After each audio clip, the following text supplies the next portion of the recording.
Yo, Chris Warren here. Got another Frame Friday breakdown video for you. Let's check it out.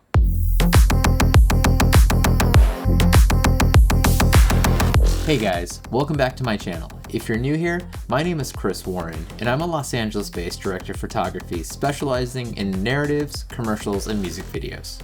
So in today's video, we're going to be breaking down a short film titled INVADER. It was directed by Chris Castro, I know, another Chris, and it's in festivals at the time of this recording. For this project, I used my Blackmagic Ursa Mini Pro 12K camera.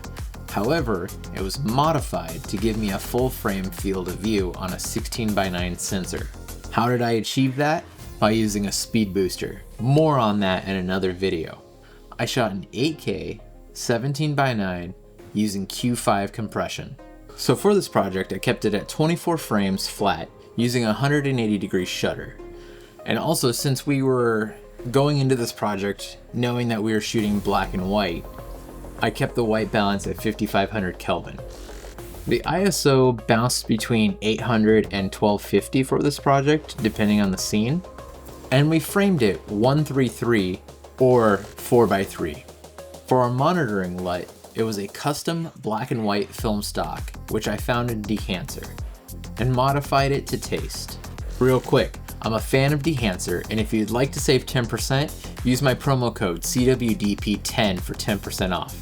So the lenses on this project that I used were my Mamiya Sekor C primes. They are medium format lenses from the 70s. One lens is actually famous for being rehoused for use on the dark night. Now, why did I use these lenses on this project? This project was kind of a test for them. Since it was a small, one location project, I decided to try out this speed booster with these lenses on my 12K.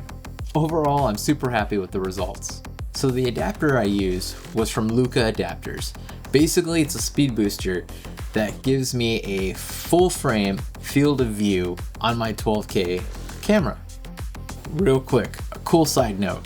Just recently, at time of recording, I did kind of a side-by-side comparison between the Ursa Cine 12K and my Ursa Mini Pro 12K. Now, if you know anything about the Ursa Cine 12K, is that it's a 12K full frame sensor versus my poor man's wannabe. Now, the field of view was actually really close. The Ursa Cine LF was a little wider and obviously more top to bottom. But for my 12K, getting that on a 16:9 sensor was actually really cool. But if you want to know more, leave a comment down below and I'll try to make a video about it. Alright, let's get into the frames. So for this first frame here, our talent walks into this house, and a little backstory, he's grieving, he just lost his partner.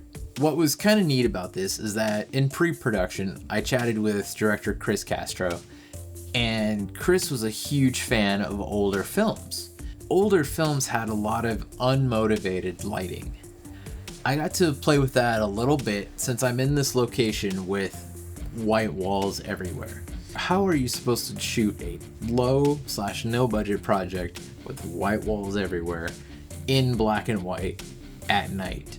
Some of the lighting I got to do be a little creative and took some creative liberties. I just threw a light up overhead here on a C-stand, straight top, and our character walks in and kind of has a pause moment and then continues on through. I think it's cool. You know, having this LUT designed beforehand gave Chris and I, basically we were seeing the completed image on set on the monitor. In post, coloring wasn't that much different. So I was able to light to taste on set using that workflow. So the next frame here, our character, he sits down in bed and he's staring at something on the wall. Now, I put this practical in the back here, and shooting at, 800, it was so blown out. So I upped the ISO to 1250 and put in some ND. What my ND was offhand, I'm not too sure. I think it may have been a 6 or a 1.2, but I basically exposed for this light bulb right here. Once that was exposed for, then I set my hair light and edge light, which was, I think, a Nanlite 60B right here on a C-stand. So that's hitting him in the back. And then I had a 1x1 Astra right here on a stand, kind of going into the corner of the room. And that's just giving him, let's see, that's giving him this nice soft key light. I'm just bouncing that 1x1 into the corner, kind of angled down. You know, it's a 1x1 panel, so it's angled straight into a corner of a room, and that, you know, I'm just dialing the intensity. It's dimmable, and just creating this nice soft light here while keeping that practical exposed in the background. So for this next frame, we're back downstairs. Over here, I have the 60B on a C-stand, and it's skirted, so it's just very directional down.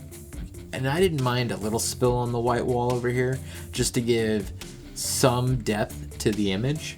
I used the 1x1, again, bounced into cabinets in the kitchen. Again, it's an all white kitchen with, I think, black countertops.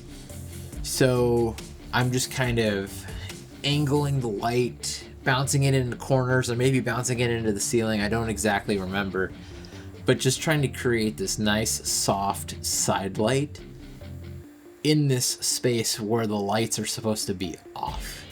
And it's always tricky when you're shooting a project like that, let alone black and white, and it's supposed to be dark, movie dark. The character is in darkness.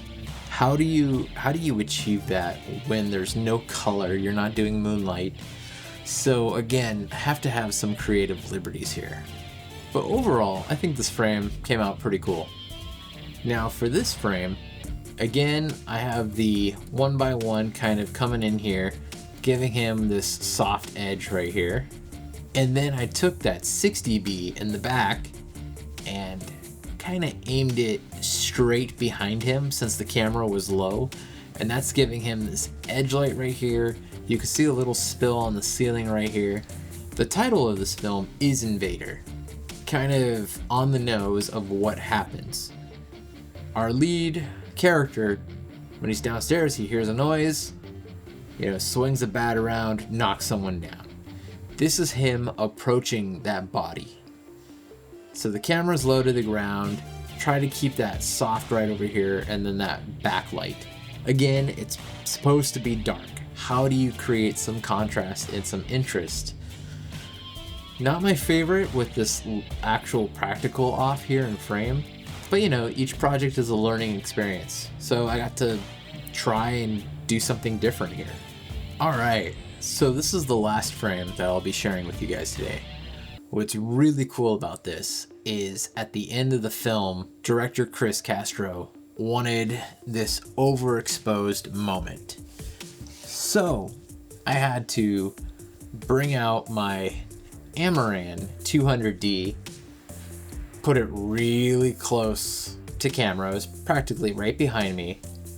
And I was at, I think, 1250 ISO here for this shot. I had one of the PAs on the light to fire it on. It's an in-camera light gag. So here is it prior. He's down looking at who he knocked over. As you can see, in that previous frame we were down low, the light was softer. Now I'm kind of changing it up since we see a different background. You know, we see the staircase, we see where he entered. That overhead light is not there anymore because I only have so many stands and lights. Again, low budget filmmaking. There's a light overhead here. And then there's the 1x1 is bounced at a different angle just to give him a little more pop, right? This is the before. Now, I also used the Amaran 200 here for the light gag. So this character looks up and this light gag happens and boom, overexposed. So this is all in camera, and I like how you could still see some detail here. Oh, that's not good. Let me see if I can do a darker color. You can still see some detail here, and some in the beard. You still see his mouth, you know, some of the background, but it's pretty much gone there. And this is the last shot of the film. So pretty interesting, you know, when you look at how the film starts, where it's dark, moody, pops of light here and there, just to create some interesting contrast, and then the film ends with such a brightly lit frame. It's a little nervous doing the overexposed shot, but my experience and the know-how and kind of knowing how much light I actually needed to push the sensor, you know, it made the shot work overall. Alright guys, this wraps up the breakdown of the short film Invader, directed by Chris Castro. If you have any questions or comments about this project or any of the gear used, leave them down below and I'll try to address it as quickly as I can. I'll be releasing some videos soon about my Mamiya lenses and the full frame adapter for my 12K camera. Alright guys, that does it for today. Till next time, peace.